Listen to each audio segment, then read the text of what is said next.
코로나19 사태로 전 세계 주식시장이 혼조세인 가운데 오늘 정부가 공매도 과열 종목 지정 요건을 완화했다. 과연 이 조치로 주식시장에는 어떤 영향이 있을까? 그리고 지금 눈여겨봐야 하는 업종을 분석하고 투자 전략은 어떻게 세워야 하는지 진단해보는 시간 마련했다.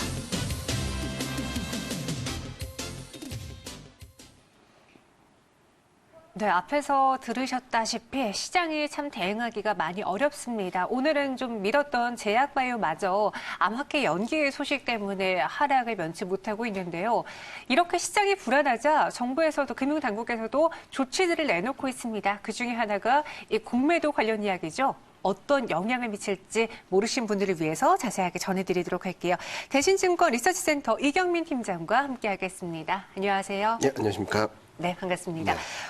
그나마 좀 투자자분들이 금융당국에서 조치를 취하고 일을 하고 있구나라고 느끼는 뉴스가 공매도기도 하고 그와 반대로 이제 와서라고 반응하시는 분들도 충분히 있거든요. 어떤 내용인지 시장에 미친 영향까지 먼저 들어볼게요. 일단은 공매도 과열로 지정되면 보통은 뭐 하루 정도 뭐 거래가 정지되거나 그렇긴 했는데 이번 공매도가 금지됐는데 이번에는 2주, 그러니까 거래일로 따지면 10거래일 동안 공매도를 금지하는 조치를 강화한 모습입니다.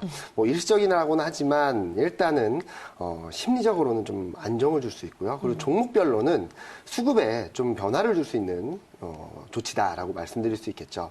그렇지만 이 조치가 시장 전체적인 분위기를 바꿀 수 있을까? 그건 좀 역부족이다라고 생각합니다. 왜냐하면 뭐 개별 종목들의 수급은 얼마든지 주가의 변화에 영향을 줄 수 있겠지만 지금 주식시장, 코스피, 코스닥이 이 레벨까지 온 데에는 코로나19 영향, 그리고 유가 폭락, 이게 가장 컸기 때문에 이 근본적인 해결이 되지 않는다면 주식시장이 반전을 한다거나 아니면 주식시장의 상승 추세로 재진입하기에는 좀 시간이 필요하지 않을까 생각을 하고 있습니다. 이런 조치들이 나와도 이제 일시적인, 한시적인 것이기 때문에 미봉책으로 끝날 수 있다.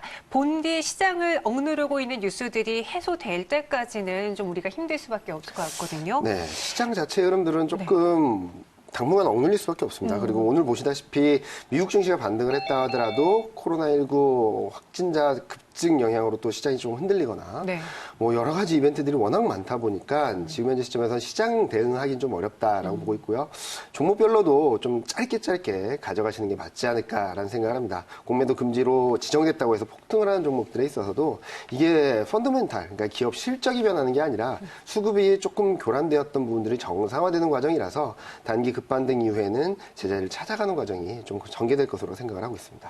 오늘같이요. 뭐 뉴욕 증시는 급등했다는데 우리 증시는 왜 빠질까? 도대체 왜 빠져요? 막 여쭤보면요. 나도 모르겠어. 근데 그냥 외국인이 팔아서인 것 같다라는 말들 좀 많이 해요. 그만큼 외국인의 매도세가 거세게 지속되고 있다라는 게 문제인데 언제까지 팔 생각일까요? 뭐 계속 되돌아가서 말씀을 드릴 수밖에 없는데 지금 외국인의 매도가 거침없이 그리고 쉬지 않고 나오는 이유는 정말 쉬지 않고요. 위기 중심국이 미국, 유럽, 중동이기 때문입니다. 우리나라 국적별 매매 동향을 보면은 가장 비중이 큰 게 미국이고요. 그다음에 유럽, 그다음에 중동, 국부 펀드들이거든요. 보시면은 지금 코로나19 확진자 수가 폭증하는 나라가 미국, 유럽, 중동이고 또 하나는 중동에서 유가 폭락으로 인해서 국부펀드에서의 자금 이탈 가능성들에 대한 걱정들이 들어오다 보니까 우리나라 시장에서는 좀 환율 안정성도 있고 오히려 좀 빠져나가기 쉬운 시장이 돼서 매도세가 지속되고 있다라고 말씀드릴 수 있을 것 같습니다.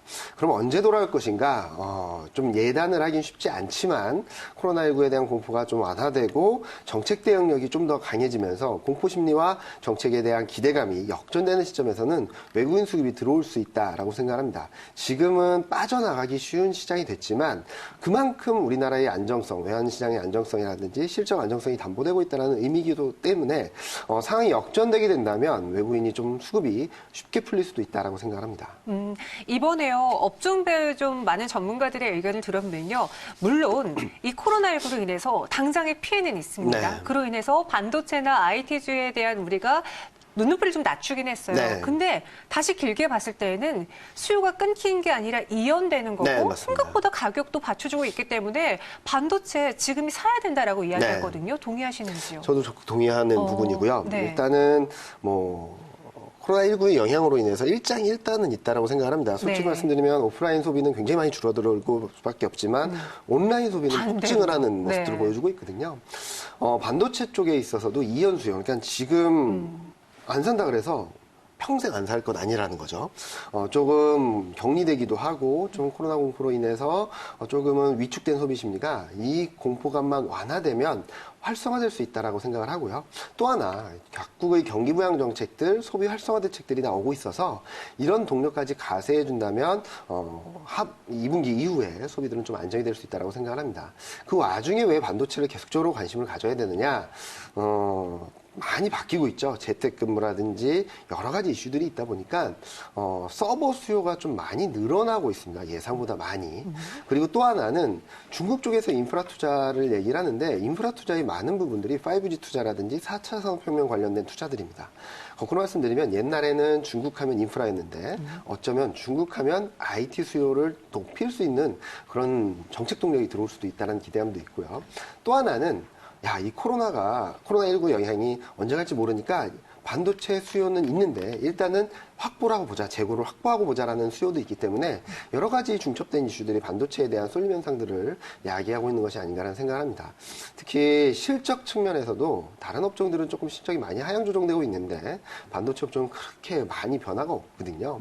무슨 말이냐면 가격이 떨어지는 만큼 그만큼 밸류에이션 매력이 높아지는 국면으로 들어가고 있어서 가격, 밸류에이션, 그리고 실적, 수요, 여러 가지 복합적인 모멘텀들이 들어오고 있다는 점들을 좀 주목해서 보시면 좋을 것 같습니다. 네, 반도체 IT에 대해서는 긍정적인 의견 네. 같이 일치해 주셨고요.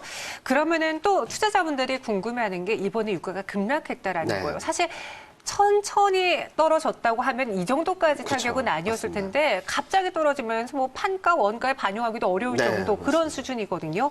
이번 유가 하락으로 인해서 시장에 미친 영향, 그나마 그래도 좀 수혜를 볼 만한 종목이 있는지요?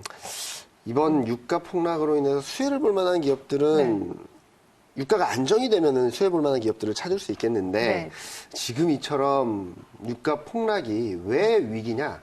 우리나라한테 좋은 거 아니냐라고 말씀도 하실 수 있습니다. 왜냐하면 비용이 줄어들 테니까. 근데 문제는 유가 급락을 하게 되면 글로벌 원유 업체들, 석유 업체들이 도산을 할 수 있고 도산을 하게 되면 금융권 대출이 묶이면서 신용 위기가 올 수도 있다라는 불안감들이 쫙 한순간에 전개되면서 주말에 보시면 뭐 이번 주 초반에 보시면은 금융주들이 특히 유럽이나 미국 금융주들이 엄청난 폭락세를 보였습니다. 그만큼 위기를 상당 부분 짧은 시간에 많이 반영을 했다라고 생각을 하거든요. 따라서 지금 현재 시점에서는 주가가 시장이 더 급락을 이어가기보다는 현지 수준에서 등락, 좀 변동성이 워낙 커졌기 때문에 급등락을 반복할 수밖에 없지만 좀 안정을 찾아가는 흐름을 보이지 않을까라는 생각을 하고 이 와중에 주목해서 봐야 되는 종목들은 위기에 강한 종목들입니다. 위기에 강하다는 이유는 앞서 반도체처럼 실적이나 이익이나 수요 모멘텀들이 좀 탄탄하게 받쳐주는 종목들이거든요. 네. 대표적인 업종이나 종목들로 말씀드리면 반도체, 소프트웨어, 2차 전지. 지금 현재 보면은 최근 들어서 잘 가는 종목들이었고요. 네. 그리고 반도체는 앞서 말씀드렸던 수요가 있고 인터넷 같은 경우는 뭐 서두에 말씀드렸던 이커머스라든지 그리고 온라인 쇼핑이라든지 이런 것들 그리고 2차 전지 같은 경우는 트렌드입니다. 트렌드. 지금 2차 전지나 전기차들 판매가 굉장히 급증을 하고 있는 상황이고 한국 기업들이 좀 순위가 많이 올라가고 있어서 이 세 가지 이슈 업종에 대해서는 관심을 가지고 보시면 좋을 것 같다라는 생각을 하고 있습니다. 수요가 늘어나는 반도체, 소프트웨어, 2차 전지 네. 종목을 주목해보자. 네, 우리나라 코로나19 확진자 증가세는 그래도 이전보다는 현저하게 네. 줄어들었어요. 문제는 물론 해외에서 좀 네, 늘어나고 맞습니다. 있다라는 건데 우리 시장은 어떻게 대응을 해야 되는지 해외랑 이렇게 안 좋을 때는 따로 떼어놓고 볼 수는 없다고 네, 하더라고요. 맞습니다. 같이 간다면은 어떻게 리스크를 좀 줄일 수 있을까요? 지금 뭐 너무 많은 이슈들이 있기 때문에 네. 이게 얼만큼 반영됐나 이게 얼만큼 더 안 좋아질까라는 거에 좀 예단하기 쉽지 않습니다. 솔직히 말씀드리면. 네. 그런데 주가 레벨, 밸류에이션 레벨만 놓고 본다면 과거 경기 침체, 금융 위기 수준까지 많이 와 있는 것이 아닌가라는 생각을 합니다. 일단 한국 증시를 보면 확정 PBR, 확정 실적 기준, 그러니까 자산 가치 대비 주가 레벨이 0.8입니다. 0.8이라는 의미는 2003년에 한 번 봤고요. 금융위기 때 한 번 봤고요. 2018년 10월 달에 한 번 봤습니다. 2003년 이후 딱 3번만 만났던 레벨인데 그때가 어김없이 1년에서 길게는 3년, 5년까지 상승 추세의 시작점이었습니다. 그만큼 위기를 반영한 그리고 강력한 지수대라고 말씀을 드릴 수 있겠는데요. 따라서 1960선이 한 0.8배 수준이라고 본다면 이 수준 밑으로 가는 것은 굉장히 저평가된 국면이다.